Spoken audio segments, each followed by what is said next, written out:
We are created by sound. We are created by the song of the universe. We are created by sound.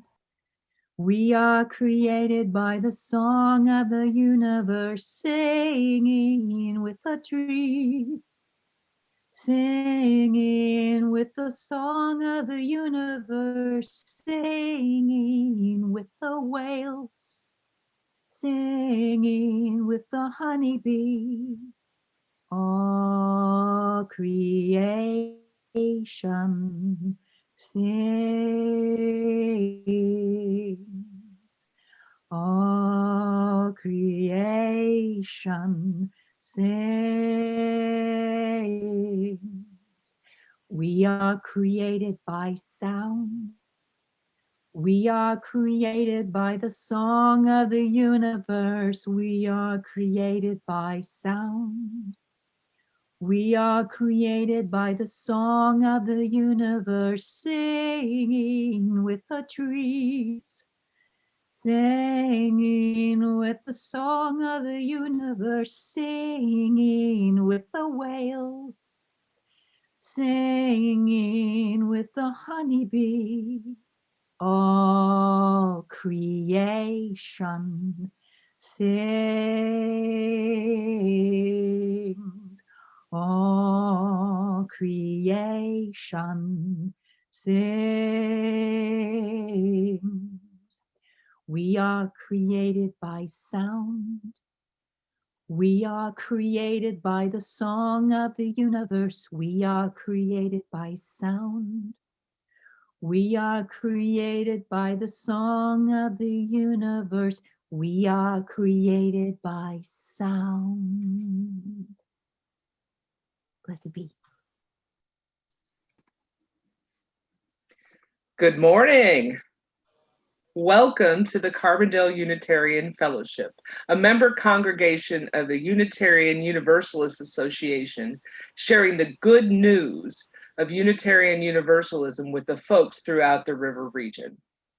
Our good news is a message of love, freedom, respect, and justice as the basis for religious community. I'm Maggie Degen. I'm a member of several years here. I'm on the welcoming congregation team as well as the nominating committee here at CUF. And I am very happy to be your Sunday services facilitator this morning. I miss your faces, all of you. We are a congregation of open minds and hearts, all ages, all colors, all genders, all abilities, all kinds of wealth, all kinds of love. If you are a newcomer this morning, I'd like to extend a special welcome to you. We are so glad that you're here. Please introduce yourself in the chat found at the center of the bottom toolbar on your screen or on our online coffee hour after the service. Now, I invite you to select gallery view from the top right corner of your screen so we can wave at each other, connecting our congregation over space.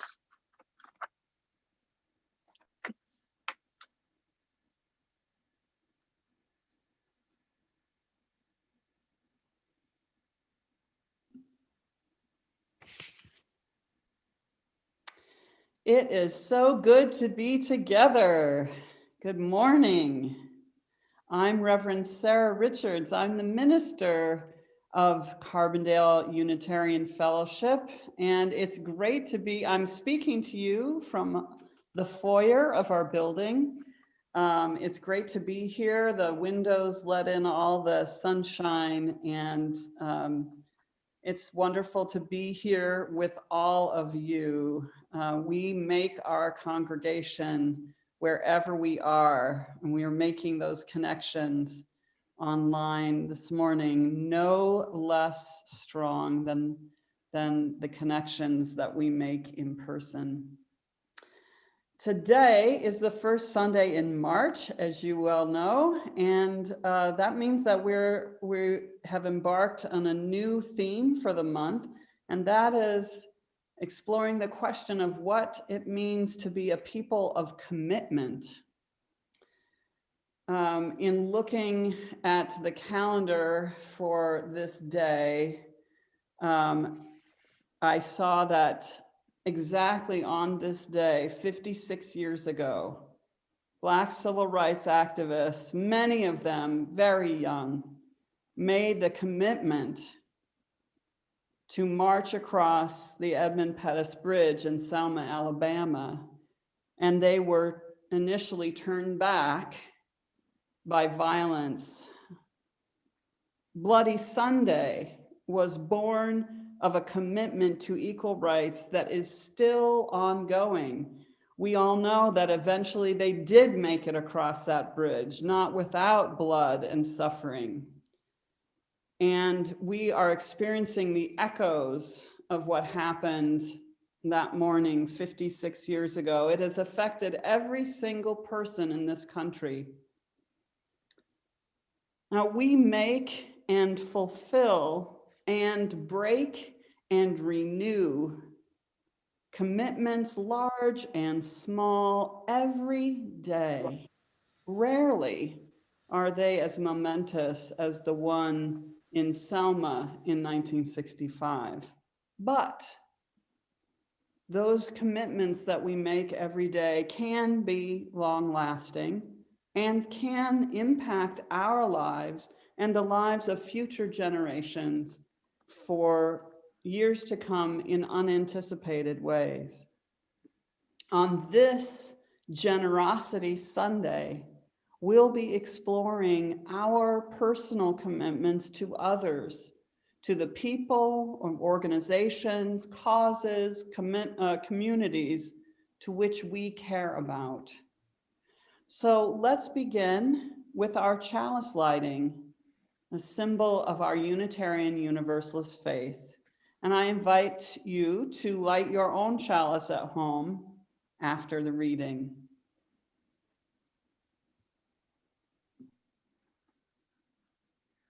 Our chalice lighting words are by Reverend Suzelle Lynch. Each time we light the chalice, we renew our commitment to our Unitarian Universalist faith. With the spark of a match, we make it new again. As fresh and surprising as the first day, we encountered this spiritual community, and we realized we were home.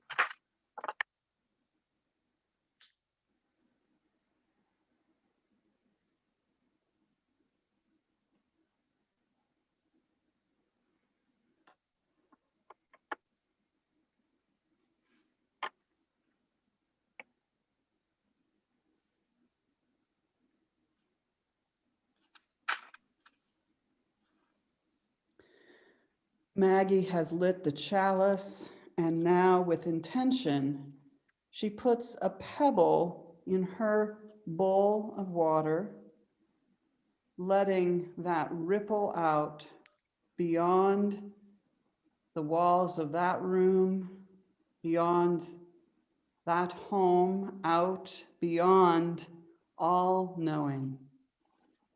All are invited to do the same at home, to mark a joy, a sorrow, or anything that you're feeling at any time during the service.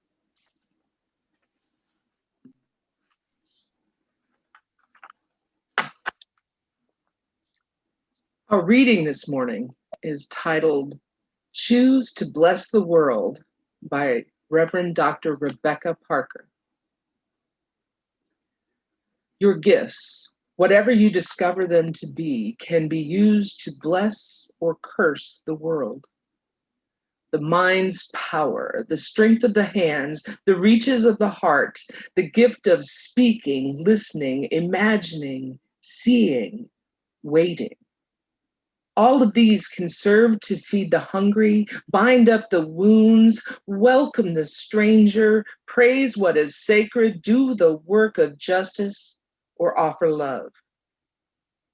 Any of these can draw down the prison door, hoard bread, abandon the poor, obscure what is holy, comply with injustice, or withhold love.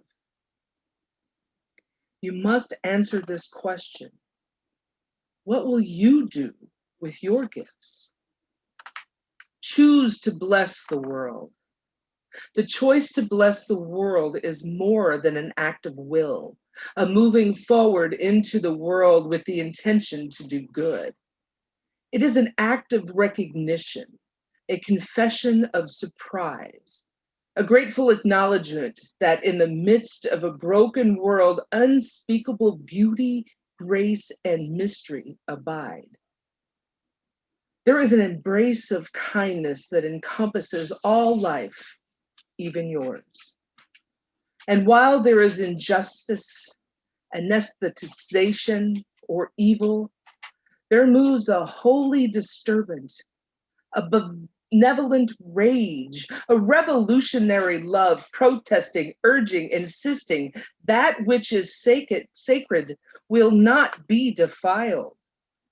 Those who bless the world live their life as a gesture of thanks for this beauty and for this rage.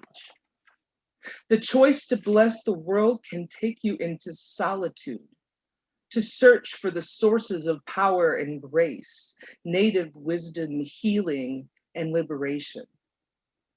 More, the choice will draw you into community.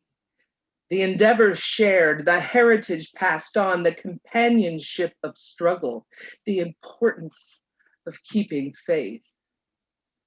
The life of ritual and praise, the comfort of human friendship, the company of earth, the chorus of life welcoming you. None of us alone can save the world. Together, that is another possibility waiting.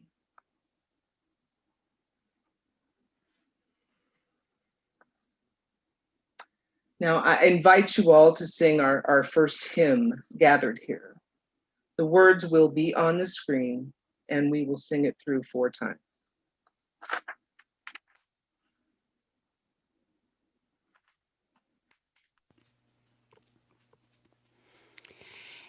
Gathered here in the mystery of the hour, gathered here in one strong body, gathered here in the struggle and the power.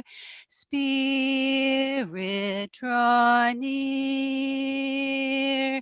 Gathered here in the mystery of the hour, gathered here in one strong body, gathered here in the struggle and the power. Spirit, draw near. Gathered here in the mystery of the hour, gathered here in one strong body, gathered here in the struggle and the power. Spirit, draw near. Gathered here in the mystery of the hour, gathered here in one strong body, gathered here in the struggle and the power. Spirit, draw near.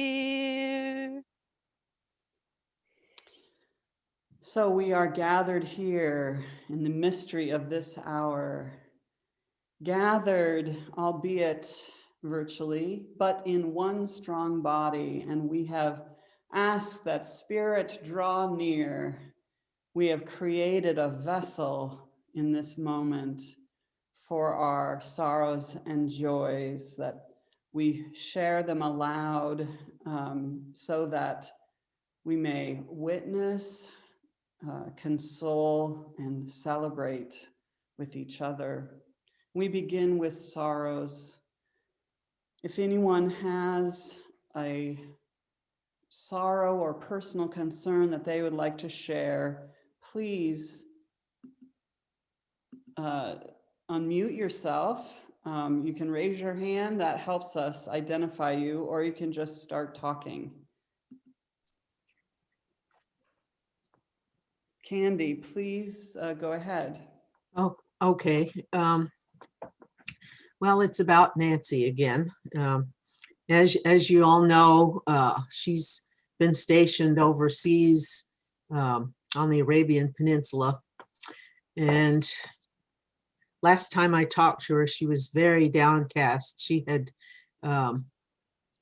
finally gotten her job assignment, and what they did basically was put her in charge of a program that she knew nothing about. And when she said she didn't feel comfortable with that, they said, do it anyway.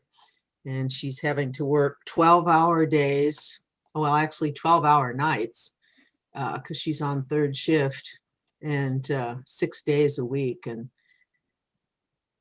it's just, and it's hard for her, and it's hard for us to try to know what to say to be supportive, because there just isn't anything good about what she's going through right now. The one bright spot, though, is that she did finally get her first vaccine, so that's a good thing. That's about all. Thanks, Carrie. Candy, sorry. I can hear your worry, and it is so hard. So many of us have worries about people who are far away, and especially in your daughter's situation, that's really tough. Does anyone else have a sorrow or concern that they would like to share? Jan, go ahead. I have a concern today. It's about our friend and fellow congregant, Judy Carter. Judy ended up in Carbondale Hospital ICU last weekend. She had a very serious blood imbalance, and it was touch and go for a few days. She was in ICU for 6 days. And I spent time with her each day, as did several others. The good news is she's now been moved to Heron Acute Rehab, which is in Heron Hospital. She's doing better. I was there yesterday. She was famished and she ate every bite of her lunch, which was great. But she's got a long road ahead of her. She's lost all her strength, can't stand or maneuver herself at all. So she just moved there. I'm not sure about visiting, especially in this time of COVID. But I just wanted to let you know about Judy and for you to keep her in your thoughts. Thank you. Thanks, Jan. Thank you for letting us know how she's doing. And as you find out about visiting and other, yes, Rhonda's asking if it's possible to get her address, if it's at the Heron Hospital. Anyway, you can find out and we can put it in the bulletin on Wednesday. Thank you.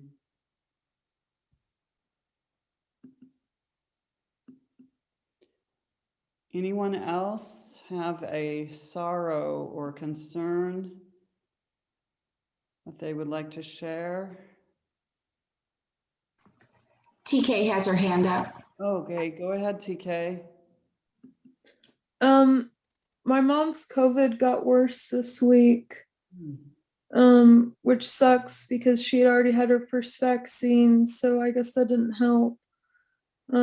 She has pneumonia now, but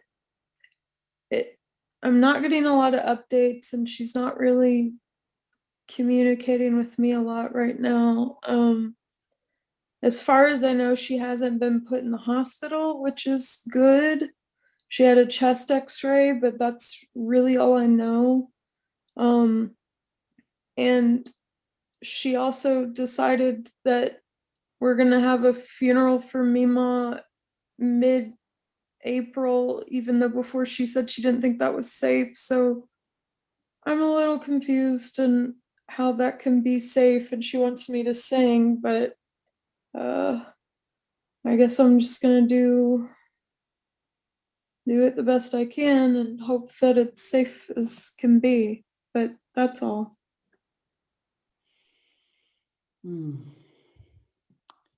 I'm really sorry to hear about your mom. That's very troubling. Sure. All right, is there anyone else who has a sorrow or personal concern to share? I want to take a moment now. We've had these sorrows that are all related to the worries that we have for people who we cannot be with, or we are witnessing suffering from afar. And so let's just take a moment to send our wishes for healing and wellness to Nancy and Judy and TK's mom. TK, what's your mom's name? Lisa. Lisa, and all those people who we care so much about and feel so we cannot do, it's not within our control, but we can show and send compassion. So let's just take a moment.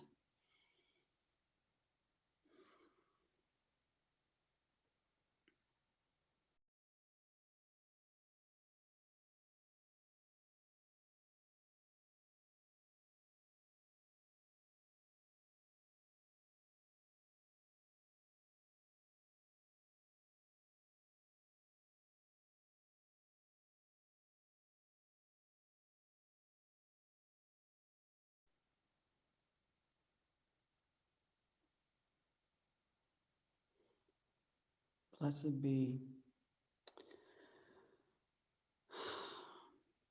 When things are feeling out of our control, it's important to know that there are points of hope that are also out of our control. And it's okay to feel joy and gladness even when we're feeling also worried. And so we invite anyone now who has a joy or a gratitude that they would like to share to go ahead and unmute yourself and either raise your hand or just begin speaking. And we want to celebrate with you.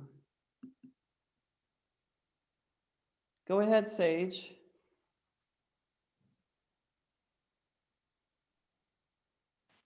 Can you hear me? Yes. Okay. So really, there's a wee bit of sorrow. This is my last week with my staff because I'm going to start my new job next week. So it's bittersweet, and I will miss most of them. Also, I'm in thesis hell, but I don't get to count that as a sorrow. I'm saying this during joys because I'm starting to see the light at the end of the tunnel. So just remember me right now, even if you don't hear much from me. Good things. Oh, I'm planning my daughter's wedding too. Luckily, she's just doing like a small socially distanced whatever. But still, I get to do that on top of everything else. So lots of joys going on and lots of reasons to celebrate. Let me figure out how to mute myself again. Thanks, Sage. Yeah, it's good to hold the positives along with the not so the bittersweet moments, as you're saying. And focus on that light at the end of the tunnel. Is there anyone else who has a joy or a gratitude or hope to share on this day? Mary Ellen, go ahead. You need to unmute. There you go. There you go. Okay. Well, you know, I'm devoted to my grandchildren. And I want to thank personally the people who sent me cards to give me encouragement. And they're working. So this is good. My two youngest granddaughters that used to be here are in Florida, but we communicate on Snapchat, not necessarily video, but we actually send messages back and forth almost every morning and every night. And I feel closer to them now than when they were here because they're sharing things with me that they never would have never talked about before, you know, personal, real personal kind of thing, especially the 15-year-old. So I'm really grateful for that. And I have to say I'm so blessed because my new granddaughter from my daughter's second marriage now, she just turned 8 yesterday, and we had a party at Evergreen Park out in the open with social distancing and masks and all that. So I've been blessed with a new joy, a new granddaughter, and she's just a bubbly character and full of life. And I've just find now that I'm really gravitating toward youth and the young people, and to find that energy in life and that joy and happiness and expectation of, you know, the future and possibility and optimism. So I'm grateful to be in a good place. That is wonderful, Mary Ellen, and thank you for sharing it, because you sharing that, just listening to it, I kind of connected with, yes, youthful optimism and picturing the party and everything. So thank you so much for spreading that joy with us. Does anyone else have joy or gratitude that they would like to share this morning?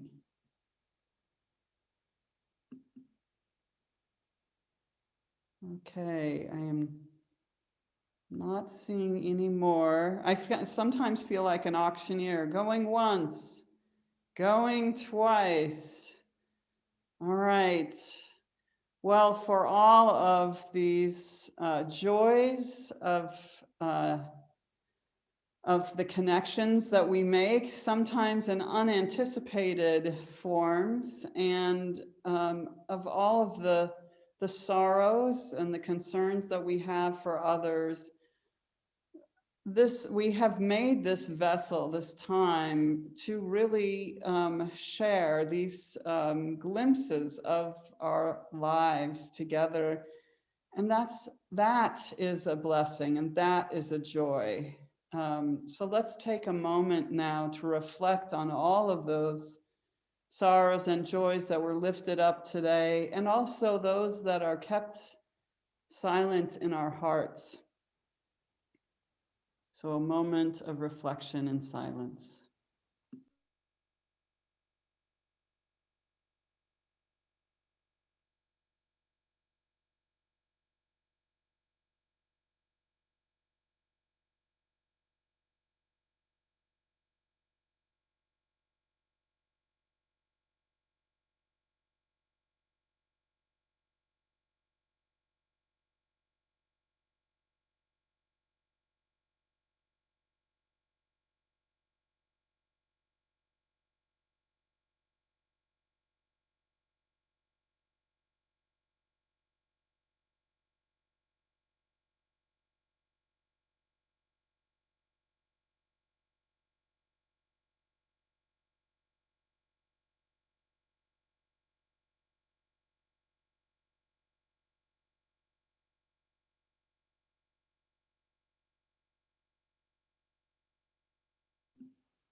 Just as we share our sorrows and joys in fellowship, we also share our financial resources with the congregation as our circumstances allow.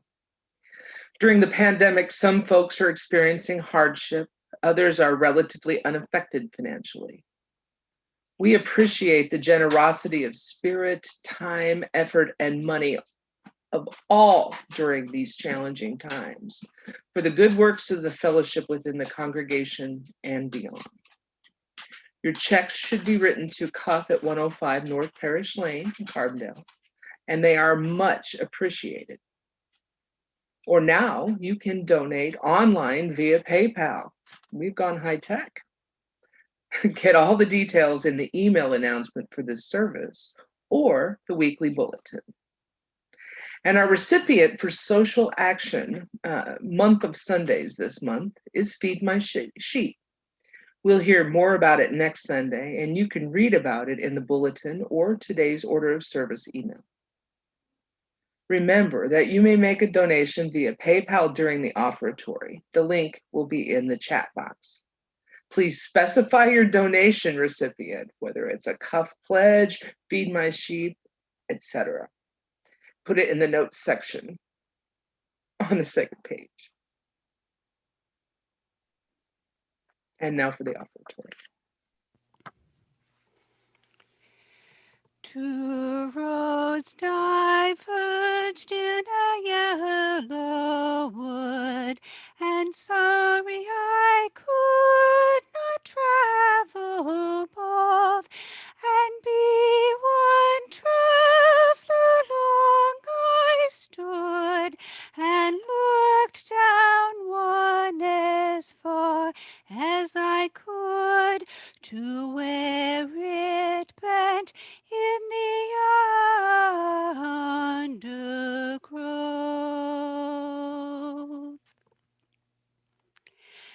Then took the other as just as fair, and having perhaps the better claim, because it was grassy and wanted wear, though as for that, the passing there had worn them really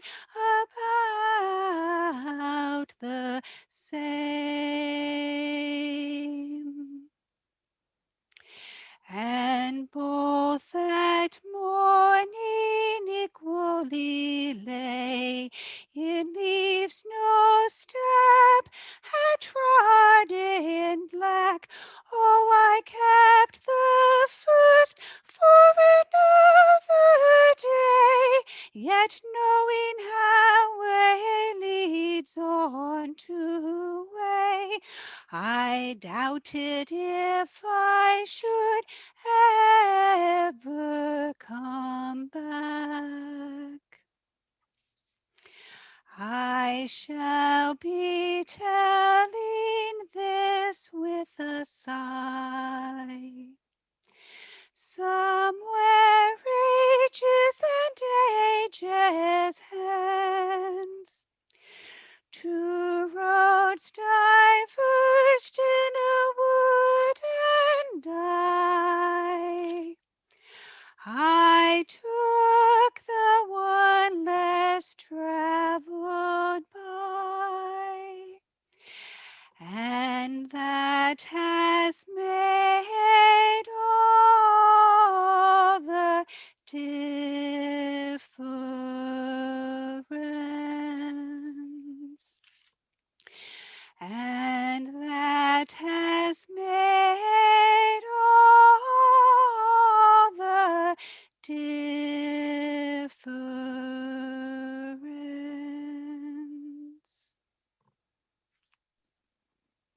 Thank you so much, Carrie. And now for our caring community connection generosity moment this week from Tasha Youngblood.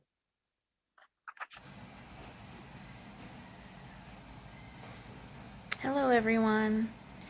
When Laura asked me to speak on stewardship, I really struggled with it. It's so easy to focus on how I'm feeling right now, disconnected, discouraged, and lonely as I stare at the Trump yard signs all around me in the piles of snow. But my friend Sage reminded me, Cuff is still here, and we're still supporting each other in all the ways that we can. Lorraine also reminded us how different types of birds will flock together in the winter, and they'll find food for each other. So just like that, the members of Cuff, we're all together and we're adapting. We made a new welcoming logo that is beautiful. We're building a new garden this spring. The days are getting longer, the sun is starting to shine more, and soon we'll be able to get together again.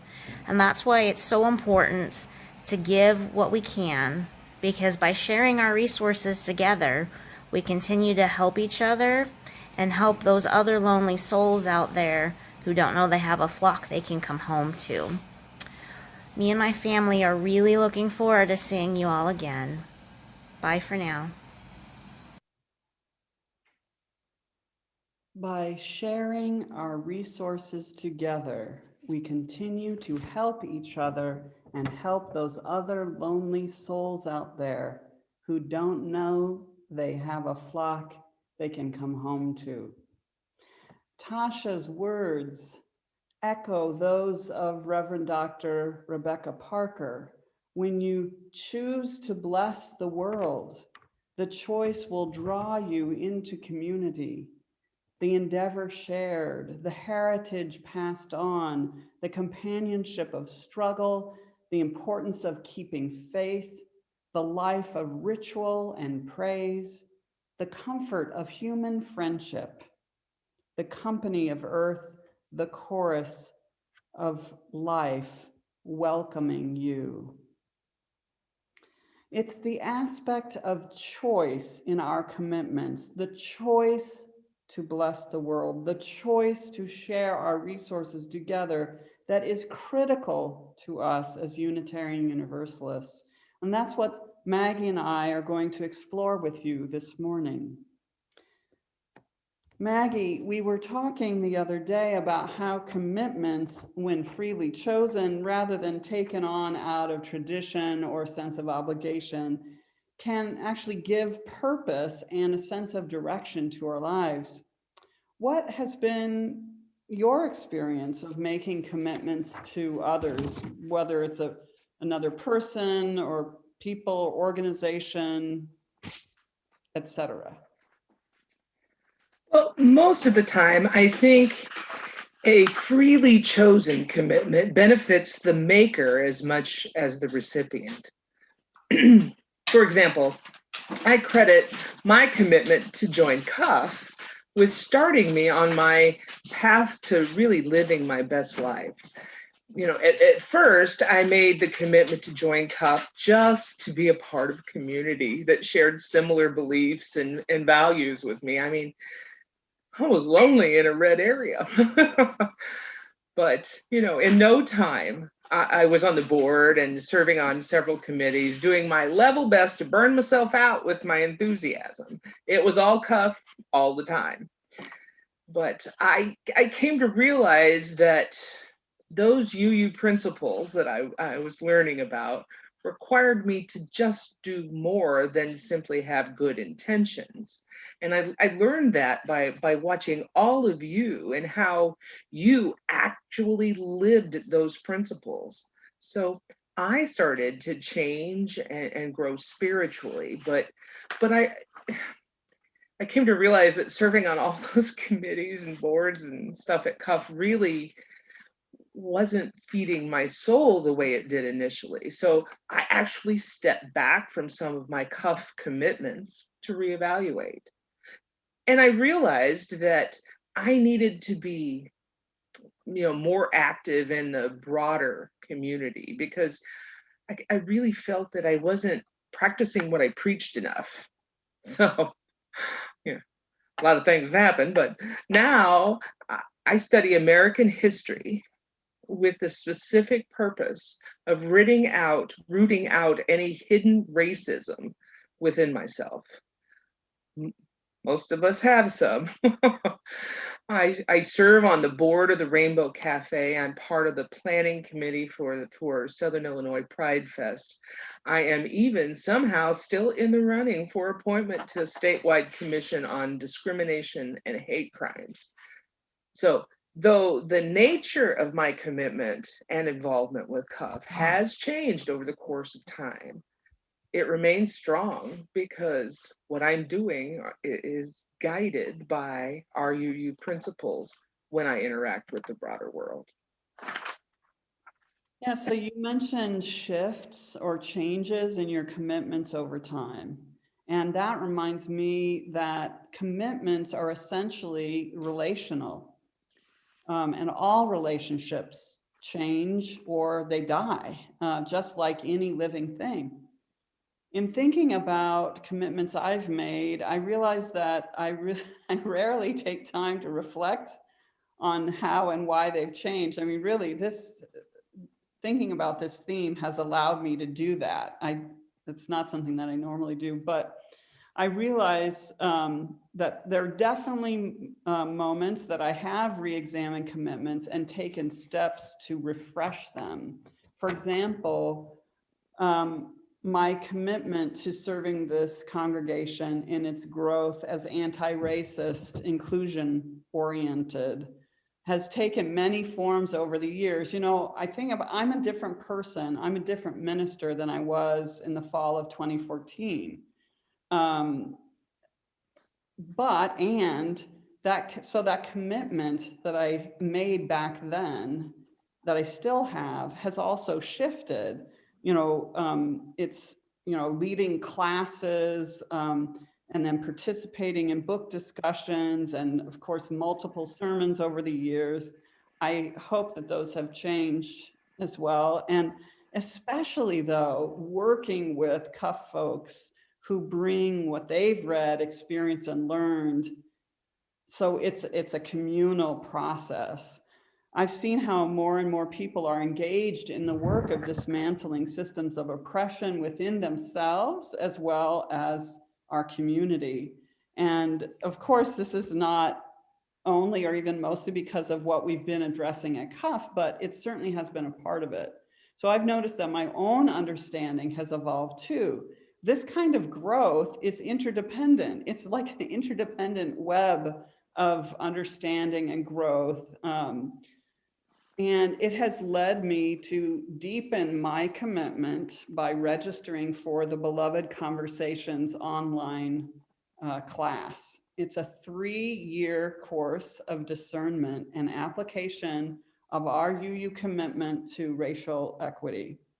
It's a big risk in one way because Beloved Conversations is in large part about addressing systems of oppression within our congregations. And I know that going through the class by myself won't be sufficient to do that at CUF. I will learn a lot no matter what, for sure, but it will take more congregation members to make that commitment going forward, to sign up for the course next fall and the semesters after that, kind of build and build. But no matter what, I can say that in fulfilling the commitments I've made to CUF, I've benefited just as much in terms of personal growth and relationships from the companionship of struggle and the importance of keeping faith, as Reverend Dr. Parker put it. What about you? Oh, absolutely. I mean, Southern Illinois would have been a very, very lonely place for me the last 4 years if it were not for this congregation. I mean, knowing that I am not alone here and that there are others of like mind out there was key to my mental health during this pandemic. My across the street neighbor may fly a Confederate battle flag and may or may not have attended the insurrection at the Capitol building, but I always know where to find the love and support of others who share my beliefs, which comforts me and makes me feel safe. I think that the fellowship gives back to us far more than it ever asks of us. And as a congregation, we make commitments too.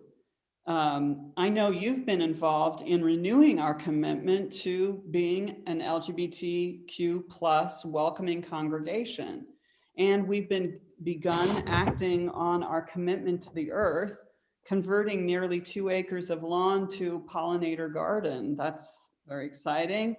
And every month, we fulfill commitments to local nonprofits who are working to further our UU principles and move us closer to the beloved community. Yes. So plans have to be made so that CUF can keep its own commitments to our mission, to our principles, and to our world. But we cannot do any of those things if we do not at the same time fulfill our commitment to sustain ourselves. Our beloved fellowship exists in the real world where there are staff salaries, mortgages, and utilities to be paid, even though we've not been able to meet in person for nearly a year. Our building must be maintained and the grounds tended, and all of the other practical concerns addressed. Which brings us to, let's have a drum roll. Drum roll, join me, jazz hands. Yes, it's Generosity Sunday. Woohoo! You all know what that means. You do. The Finance Committee and the Board of Trustees need our pledges as soon as possible so they can begin working on the budget, which takes time. Their job will be more difficult than ever this year as we attempt to predict the future as to when it will be safe to resume normal in-person activities. Add that uncertainty to the loss of several long-term members and the economic hardship experienced by others due to the pandemic, and it's clear this year's budget process will be a bit more challenging than usual. But don't get me wrong, all is not lost. We're not broke. You don't need to run out and sell your portfolio or get a second job to make your pledge. Just take an honest look at your finances and give what you can. Like last year, okay, it was the first full year of just retirement income. So I was really struggling to figure out what to pledge. I made a pledge that I knew I could meet. And somehow there was a mistake and money did not get deducted. And next thing I knew, I had to play catch up. And it turned out I could actually afford a little bit more a month than I'd realized. So when it came time for me to pledge this year, I knew a little better. And by just paying close attention, I was able to increase my pledge just a little bit, even though I am now an old woman on a fixed income and very happy about that, by the way. So just do what you can. If you're able to increase your pledge, then know that it will be appreciated and put to good use, regardless of when we're able to get together all in the same room in person. Thankfully, the Generosity team has made it really easy for you this year. If you've not already received your pledge packet sent to either an email or through the postal service, it's time to hunt it down. If you haven't got one, look over in the chat. Laura Basanta's contact information is there, and she'll make sure to get you a pledge packet. I think that most of you will discover that the new electronic method is way easier to use. Even I did with no problem and thought it was easy. And I promise, computers hate me.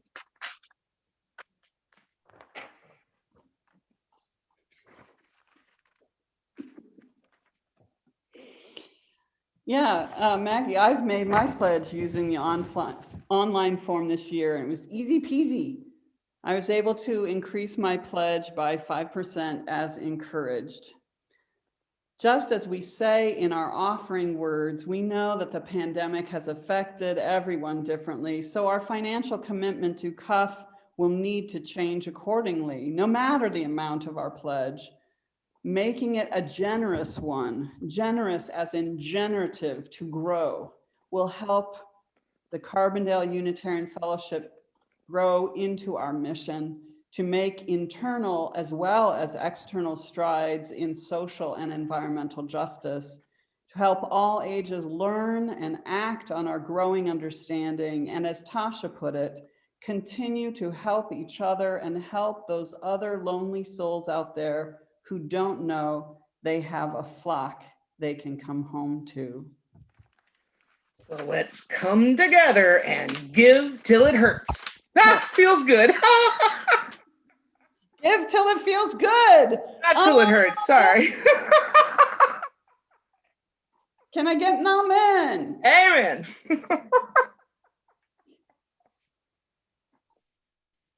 May these pools of love we have gathered here spread their wings and fly far and near from the depths of our hearts to the farthest stars.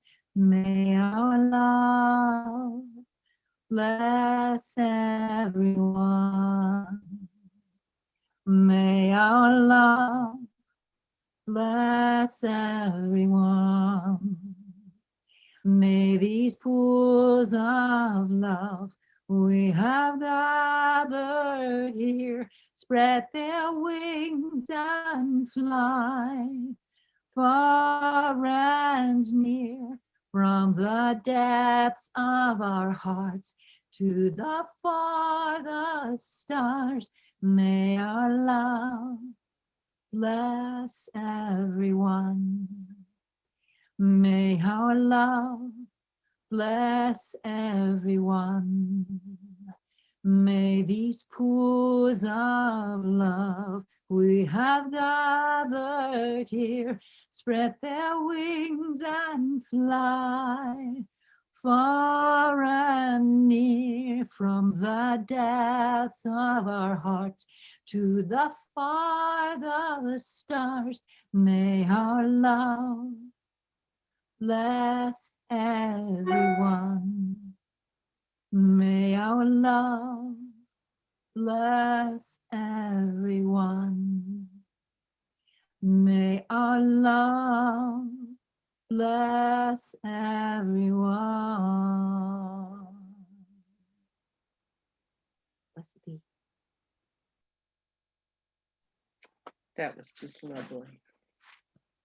Now I have just a few announcements before closing.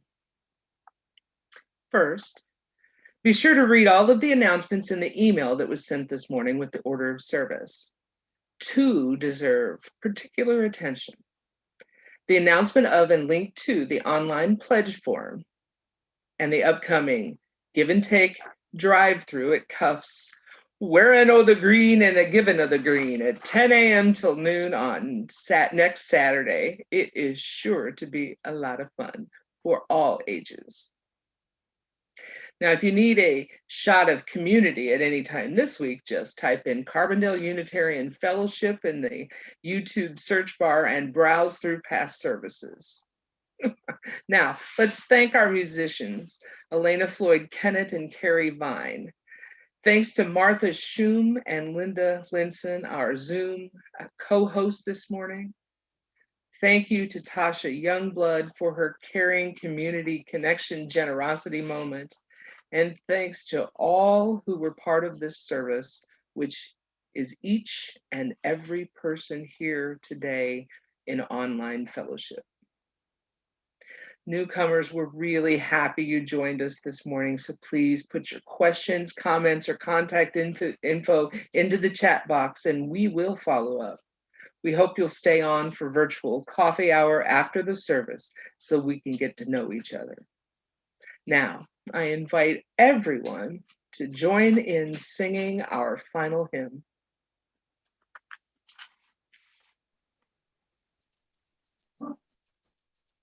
We are building a new way. We are building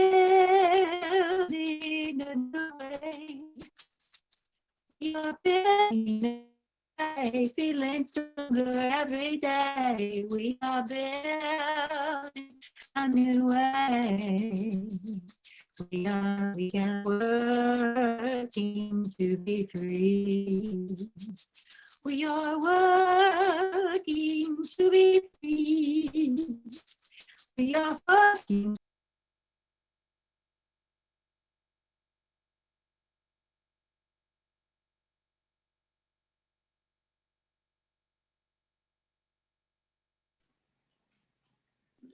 Did we lose We do. Elena? Let's keep seems- going. I'll try to wing it. I'm going to start again on the second verse. We are working to be free. We are working to be free. We are working to be free from hate and greed and jealousy. We are working to be free. All right, Elena, take us away. The next verses. And freedom is our cry. Peace and freedom is our cry. Peace and freedom is our cry. Without these, our world will die.